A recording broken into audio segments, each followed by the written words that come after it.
Welcome back to Feminism Now, a podcast featuring leaders and activists who are on the front lines of the fight for constitutional equality, economic justice, and reproductive rights.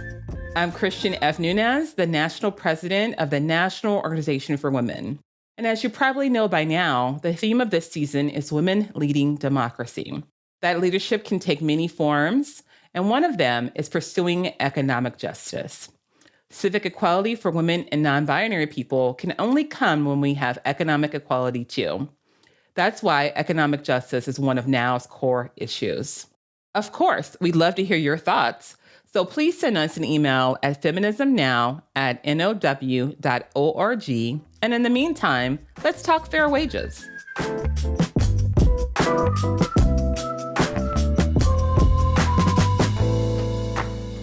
Let's start with a question for our listeners. How much do you tip? Maybe you're one of those people who thinks 15% of the bill is just fine, and 20% if service is great. Or maybe you tip 20% no matter what. It seems like an imposition asking for money on top of the money you already paid. Why does the U.S. have a culture of tipping in the first place? The service industry, particularly food service, is sometimes called the nation's training ground. 63% of U.S. adults have worked in the restaurant industry, and 70% of those tipped workers are women. And yet, the federal minimum wage for tip workers is only $2.13 per hour. The restaurant industry has 7 of the lowest paying jobs in the country. Many people working in food service are likely to need food assistance. In light of that, tipping begins to seem like a much more important conversation than just how much you're adding to the total of your credit card. Why don't tip workers make a living wage? To find out, I'm so happy today to talk to Saru Jayaraman.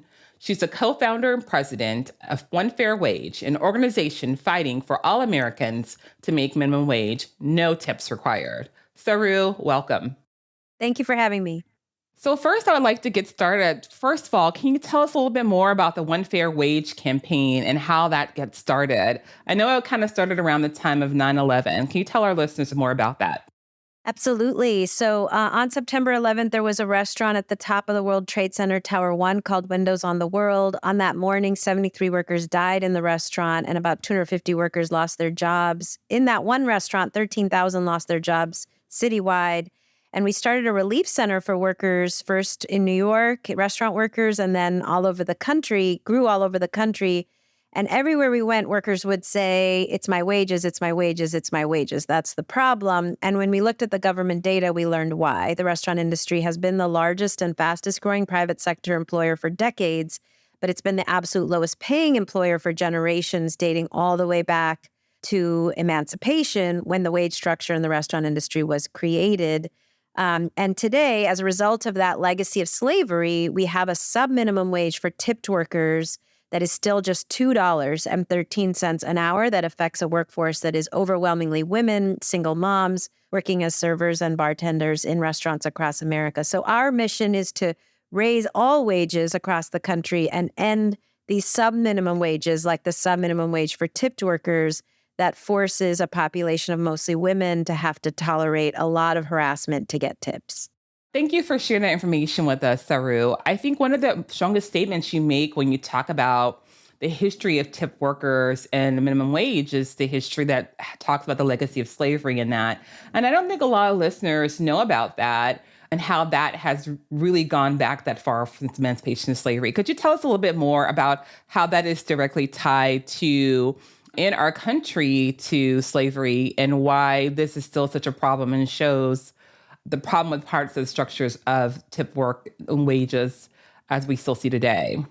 Yes, absolutely. And it's also very good to talk about this history as the tail end of Women's History Month, because this, in my mind, is both a legacy of slavery and the original gender and race pay equity issue. So look, pre-emancipation until 1853, waiters in the U.S. were mostly white men, and they got actual wages, no tips. Tipping was not prevalent at the time. In 1853, they went on strike for higher wages, and in response, restaurants who didn't want to pay them more started replacing them with, guess who? Women. And after about 10 years of the industry moving more towards women who they paid less to in 1865, after 1865, they started to think of an even better source of even cheaper labor, which was they wanted to hire newly freed Black people moving up from the South. There were two industries, in fact, that sought to do this. One was the restaurant industry hiring Black women, and the other was the Pullman train company hiring Black men. Both industries told these Black workers, you're going to only get tips, no wages. And in response to that, the Pullman car porters organized the first Black union in the United States and won the right to one fair wage, a full minimum wage with tips on top in 1937. But the Black women in the restaurant industry never got that because in response to the Pullman car porters organizing, the restaurants formed something called the National Restaurant Association in 1919 that is still around today and is led by the chains and has been arguing since 1919 that they shouldn't have to pay their workers, who are still overwhelmingly women, disproportionately women of color, 100 years later, they shouldn't have to pay their workers because customers pay their workers in tips and therefore they shouldn't have to. And that has resulted 100 years later in a workforce that is the lowest paid, the poorest workforce in America, and as I said, the highest rates of sexual harassment because these women have to put up with so much to get tips. So it's important that listeners understand that the women we're talking about don't largely work in fine dining. That's actually a very small, tiny percentage. These are mostly women working in very casual restaurants and bars, IHOPs, Denny's, Applebee's, struggling with 3 times the poverty rate of other workers, using food stamps at double the rate, and as I said, experiencing the highest rates of sexual harassment of any industry in the U.S. because they have to put up with so much to get those tips.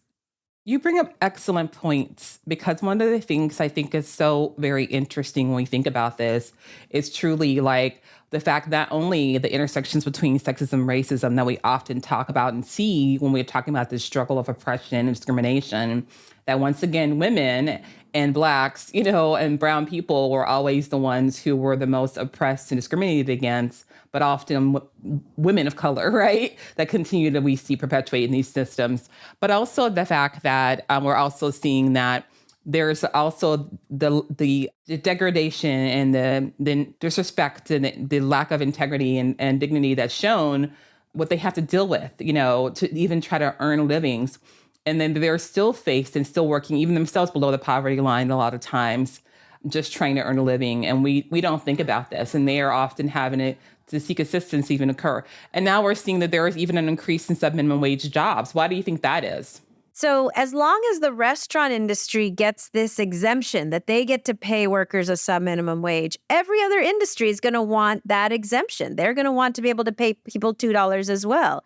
So people keep asking, why am I tipping at the kiosk in the airport? Why am I tipping in a coffee shop when I never used to tip? Why am I tipping at this retail environment? And it's because more and more industries, as long as there is a sub-minimum wage for tipped workers, are trying to emulate the restaurant industry, introduce tipping, and drive their workers' wages down to a sub-minimum wage. So you're seeing the growth of sub-minimum wage workers as long as there is a sub-minimum wage. There are also other sub-minimum wages. There's a sub-minimum wage for workers with disabilities. There's a sub-minimum wage for youth in many states. There's a sub-minimum wage for incarcerated workers. That's another legacy of slavery. But the biggest workforce of sub-minimum wage workers is tipped workers. And unfortunately, that group of tipped workers is growing because as long as we allow a sub-minimum wage for tipped workers, every other industry is going to want that exemption. We've outlined the problems with below minimum wage, and we're going to talk about the solutions next. But first, it's time for Action Now, our podcast segment where I get to tell you about some of the important issues impacting women today. We're excited to let you know about our upcoming national conference, which will be held virtually from July 19th to July 21st. It's such a wonderful opportunity for all of us to get excited about now and find community with each other. This year's topic is Women Will Save Democracy, No Democracy Without Intersectionality. And we're thrilled to present speakers in the action-oriented workshops, and it's your chance to get involved. Oh yeah, and it's election year for the National Now Board. Go to NOW.org to register for the conference, and we hope to see you there. Join us at our meeting and help us take action now. And now, back to our interview. So tell me, we've talked about some of the major problems here with below minimum wage and tipping. So tell us exactly, what is One Fair Wage doing to help fight back and to help change this in our country? Well, we actually are experiencing an incredible historic moment that's actually one of the silver linings of the pandemic.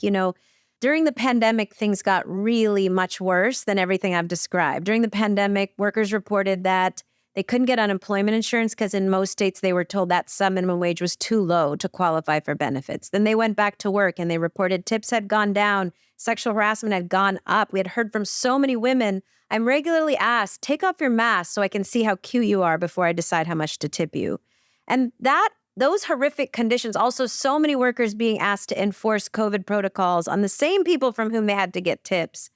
Look, that resulted in 12,000 workers dying in the restaurant industry. Our industry was second only to healthcare in the number of workers who died. But second to dying, also, horrible, was just the conditions these workers faced and continue to face. So 1.2 million workers walked off the job, left the restaurant industry, said, I cannot put up with this anymore. And that mass exodus has led to thousands of restaurants raising wages to recruit staff. And 2022, we were realizing we're in such a historic moment. First time since emancipation that workers are resoundingly rejecting these wage structures en masse. We launched something called 25 by 250, where we're moving bills and ballot measures in 25 states, half the country, to raise wages and sub-minimum wages by the United States 250th anniversary, which is coming up in 2026. So we are moving currently bills in like 9 states, New York, Illinois, Connecticut, Maryland, just a ton of states, Hawaii, all over the country, California. But we're also on the ballot this year in 4 key states, Michigan, Ohio, Arizona, and Massachusetts. And being on the ballot with wage increases means that workers will have the opportunity to go vote themselves a raise this November. And so for anybody who's worried about this presidential election, this Senate election, which is, pretty scary and pretty important. These initiatives are going to help drive out a ton of young people and people of color who have named in polls over and over again that the top issue that they are prioritizing this election is the rising cost of living and jobs with living wages. So we are putting these issues directly on the ballot so that workers have the chance to go vote themselves a raise. Which is so important, because when we're talking about what's directly impacting people, it's things like a living wage. When it comes to housing, when it comes to being able to feed your child or your children or your family or your parents or yourself. I mean, these are the things that are directly impacting you. So this is why One Fair Wage campaign is so important. And now it's definitely supporting you in this campaign. And, you can always call on me for this as well. And I know you had some successes, even, in Michigan and some other states, and you've been in DC, and and you continue to have some successes in a lot of places. So we want to continue to see some successes continue. So as we talk, we know also there's a push for federal. But what are some of the challenges that you're seeing here? I think we kind of know them, but can you tell us what those challenges are and what our listeners and our activists can do to help encourage the federal push for One Fair Wage as well? In 2021, we had a bill moving when Biden first came into office called the Raise the Wage Act. It would have raised the wage to 15 and ended all sub-minimum wages for tipped workers, workers with disabilities, and youth. It passed the House. We almost got it through the Senate, but 8 Senate Democrats, along with all the Republicans, voted against it. And at that time, Senator Schumer said, it's really the Restaurant Association that's blocking this. So 2 strategies to win. One is, the more states we can get to raise wages and end sub-minimum wages, the less power the Restaurant Association will have at the federal level, because they already would have agreed to it in a lot more states. One is to get this done at the state level. Lots and lots of states doing this is going to diminish the power of the Restaurant Association and get more senators to vote yes. And part of that state fight is that we have 4 states where we put the issue directly on the ballot this year: Michigan, Ohio, Arizona, and Massachusetts, where 3.5 million workers will have the opportunity to go vote themselves a raise this November. And for all of us that are worried about this year's election, presidential, Senate elections, House races, and worried about voter turnout, young people and people of color have named in multiple polls that the rising cost of living and jobs with living wages are their top concerns this year, which should be of no surprise to most of us that are still experiencing the very high costs of living right now across the country. So people are really saying that's my priority. The ability to go vote yourself a raise means that you'll go to the ballot more so than you would for any candidate. And while you're at the ballot, data shows you're likely to go vote for somebody who supports that raise. And so Joe Biden has run on the issue in 2020. He's likely to run on it again in 2024. So there's a real opportunity for us to defeat Trump by putting these issues directly on the ballot and mobilizing lots and lots of people to go vote themselves a raise. But the second thing is we can continue to tell our federal legislators, stop listening to the likes of the National Restaurant Association and listen to the people. When you ask the people of America in pretty much any state, red state or blue state, should people get a living wage from their boss? The overwhelming answer is, of course they should. And when you ask them, should restaurant workers get a full minimum wage before tips? Most people say, what are you talking about? I thought they already were getting a full minimum wage before tips. So it's so popular. We just need to tell our federal legislators, we need to get this done. If you're in those states, please be in touch. We want to work with you to get the vote out. If you're not in those states, help us by either donating or you can still do phone banking from other states. But be in touch because we'd love to work with you. Thank you so much. I think everyone, Saru has told us our call to action. That is to continue to push in our states to make sure our states are passing and raising the minimum wage. So then it gives more pressure on our federal government to also push and make sure that we get done in that place. So Saru, thank you so much for being here with us today. You have taught us all so much about history and what it takes to change the game. And we know that you are going to make sure, and One Fair Wage is going to make sure it gets done.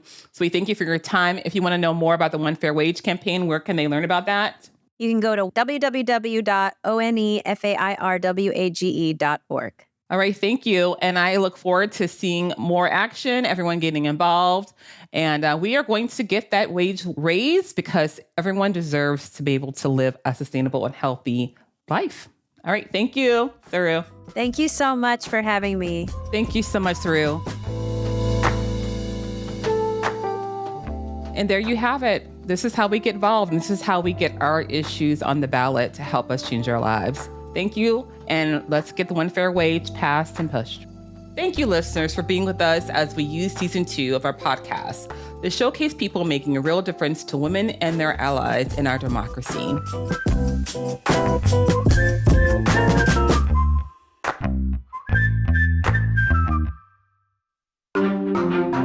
Topica.